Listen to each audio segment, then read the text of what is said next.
নমস্কার। প্রত্যেককে সকালের ভালোবাসা ও অভিনন্দন জানিয়ে আমার ছেলের দ্বিতীয়বার করছে আপনাদের সামনে আরেকটা ছোট্ট রবি ঠাকুরের আবৃত্তি। দেখুন আপনাদের কেমন লাগলো। ওর এই প্রয়াসকে সবাই মিলে উৎসাহিত করবেন। শুরু করছে ওর কবিতা। করো, বলো। নমস্কার। মা কাল, কবিগুরু রবীন্দ্রনাথ ঠাকুর। গৌরবর্ণ নধর দেহ, নাম শ্রীযুক্ত রাখাল। জন্ম তাহার হয়েছিল সেই যে বছর আকাল। গুরুমশাই বলেন তারে বুদ্ধি যে নেই একেবারে। দ্বিতীয় ভাগ করতে সারা 6 মাস ধরে নাকাল। রেগে মেগে বলেন, বাঁদর, নাম দিল তোর মা কাল। নামটা শুনে ভাবলে প্রথম পাকিয়ে যুগল ভুরু।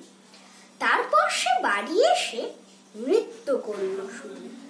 হঠাৎ ছেলের মাতন দেখি সবাই তাকে শুধায়, এ কি?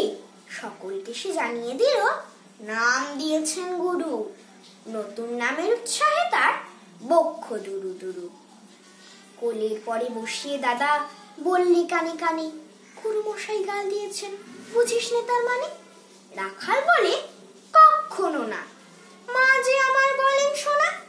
সেটা তো গাল নয়, সে কথা পাড়ার সবাই জানে। আচ্ছা, তোমায় দেখিয়ে দেব, চলো তো এইখানে। টেনে নিয়ে গেল তাকে পুকুর পাড়ের কাছে। বেড়ার পরে লতায় জেঠা মাকাল ফলে আছে। বললি, দাদা সত্যি বলো, শোনার চেয়ে মন্দ হলো? তুমি শেষে বলতে কি চাও, গাল ফুলেছে গাছে? মাকাল আমি বলে রাখাল দুহাত তুলে নাচে।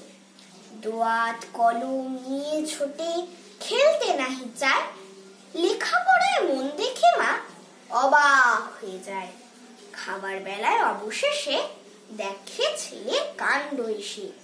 মেঝের উপরে ঝুঁকে পড়ে খাতার পাতাটায় লাইন টেনে লিখছে শুধু মাকাল চন্দ্র রায়। নমস্কার।